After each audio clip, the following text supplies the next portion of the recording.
Were you surprised by all the demonstrations on campuses and by their intensity? Is it possible that pro-Palestine and pro-Hamas demonstrations are the result of Qatari funding? Are professors at American universities bribed by Arab countries? And do I mean to say that anti-Semitism on campuses in America is a product of jihad, war directed from the Emirates? Did these possibilities come to your mind too? In this talk, I would like to organize data from several studies with the aim of illustrating that it is possible to answer these questions in the positive.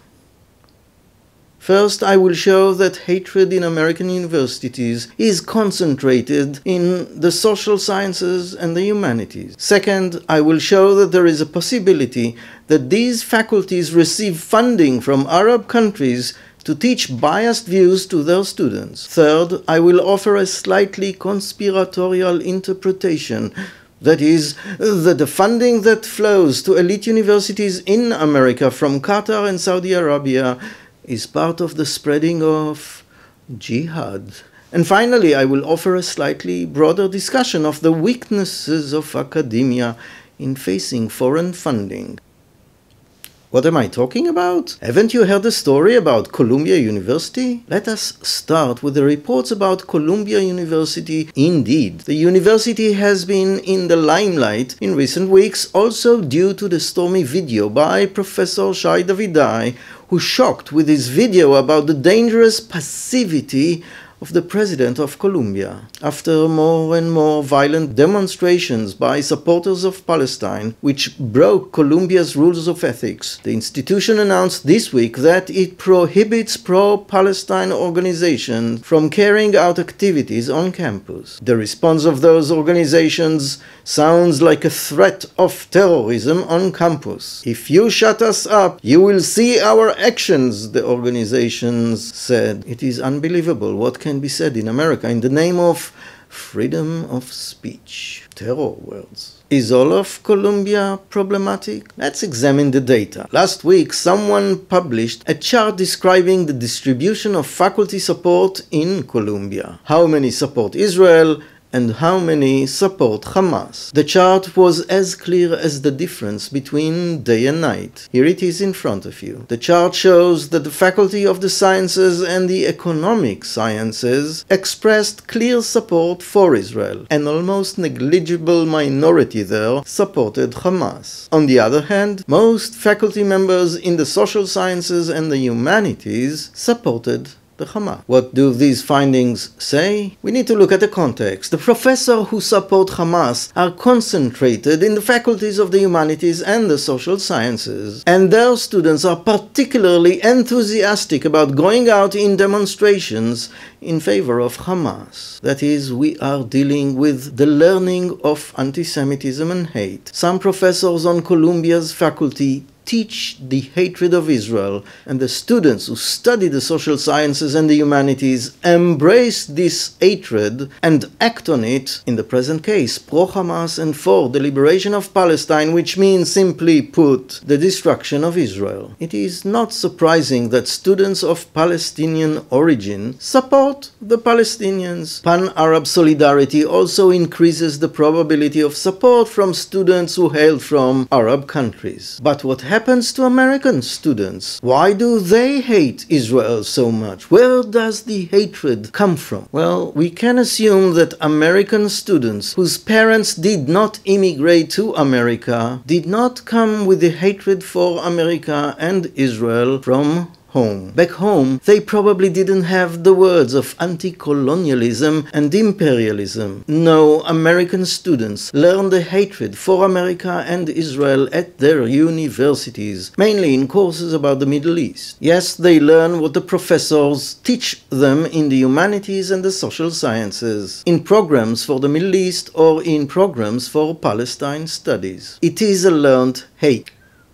But what is the source of funding for those programs? Is it legal money at all? Are the universities hiding the funding they receive from Qatar and Saudi Arabia for these programs? A new study sheds light on this issue. It investigated the correlation between unreported funding for American universities and the level of hatred for Jews and Israel on campus. Data collection began more than a decade ago, and 5 years ago the researchers reported initial findings regarding unreported funding which flow from various countries around the world to finance programs at academic institutions in America. They reported an input of about $15 billion in 5 years. Harvard, for example, received about $1 billion without reporting the source of the money. Yes, there are leading academic institutions in the United States that receive foreign funding, some of which is not reported to the government. Arab countries transfer billions of dollars to American universities to fund professors and professorships, courses, students, and research. How do you transfer billions of dollars without the government's supervision? That is an excellent question. However, the study found that Arab countries transfer billions of dollars to leading American universities. And if you had to guess which field Qatar allocated money to, would you choose research on supernova and black holes, or rather the teaching of Palestinian studies and the Arab world? You would probably vote for the second option, because money as we know it is never neutral. It is rarely donated out of pure kindness. It was Pierre Bourdieu who asked the question, is disinterested action possible? When money is involved, the answer is obviously not. The research report includes 5 sub-studies which examine different angles of the relationship between foreign funding and anti-Semitic incidents on American campuses. And what did the study find? Well, although this is not a causal study, the researchers show that an institution that receives more money from Qatar and Saudi Arabia also has a higher level of anti-Semitism and more criticism and silencing of faculty. Other findings show that the level of hate on campus at any given time is also reflected in hate crimes in the community around campus. Apparently, what the professors teach on campus, the students take home with them, homework to do.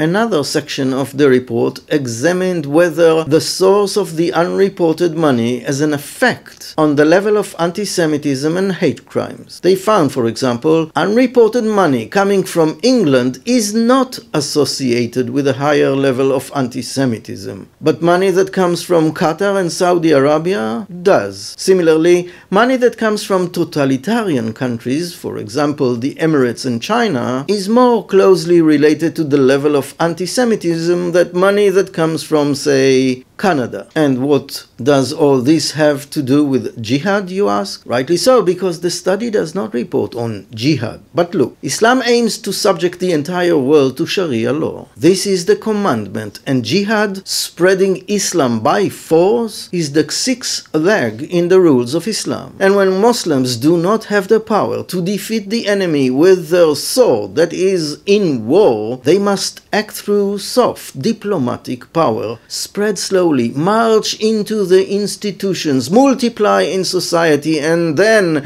when the West will be greatly weakened from within, Islam and the Muslims must bring about a coup d'etat from within. So even if Qatar does not state that this is its plan, the Muslim Brotherhood is making it happen. The connection is very clear. Qatar finances the Hamas, Qatar funds Al Jazeera, and Qatar also funds American universities. And it is not a logical fallacy to say that American academia teaches support for Hamas and that students in America hate Israel because Qatar pays professors to teach them theories which imply hatred of Jews, Zionism, and Israel. And so, in its quiet way, jihad makes its way into the hearts even of Americans who have no background in the Middle East and lack a basic understanding of the Israeli-Palestinian conflict. Like a modern Frankenstein, they are destined on command to rise over American institutions in the name of Islam and in the way of silent jihad.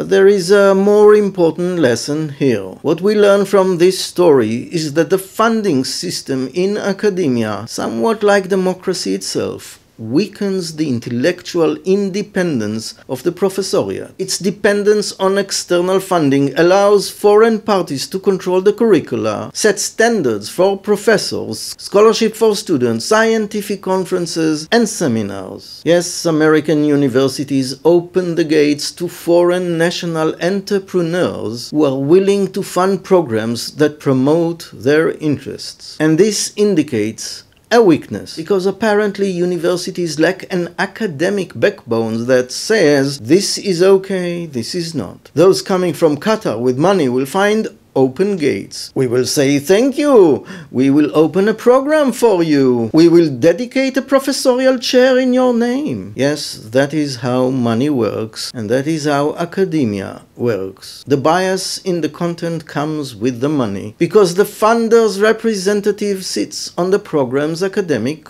committee. And in general, even professors learned what they should say and what they should not say when the Qataris swing the money back at them. So what do we do with what we have learned here? Look, my words raise a serious critique of universities in America, not because of their weakness in dealing with anti-Semitism, that too, or because of their laxity in the face of demonstration by Hamas supporters on campuses, but that too. The critique is of the open door to foreign funding from Arab countries. Therefore, every academic institution in America should conduct an internal audit. Those sitting on governing board committees should demand answer. They must check where and how the money came from to finance study programs which arouse so much anti-Semitism and hatred on campus. They must check who approved the receipt of the funds and what involvement the financiers have in determining the study programs and staffing positions. They should re-examine who teaches on the faculty and what is the source for departmental funding. This was done when it was discovered, for example, that Jeffrey Epstein donated money to universities. There was a great embarrassment. Heads of institutes had to resign. Maybe this is what needs to happen now as well. Maybe even with the involvement of the FBI, because the levels of threat of the organizations that support Palestine are already beyond what campus security officers can examine or do, because in Islam, the road to radicalization can be very short.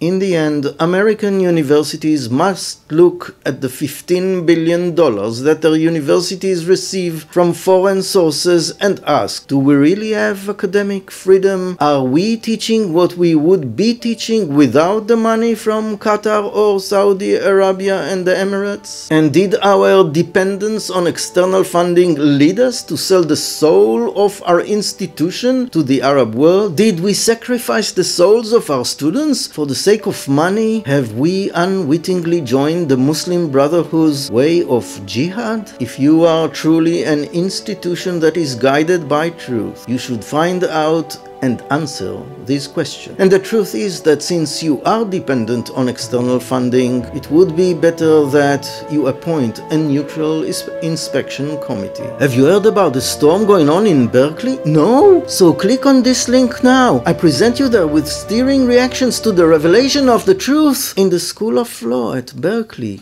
Click and you are there. Until next time, I am Professor Gad Yair.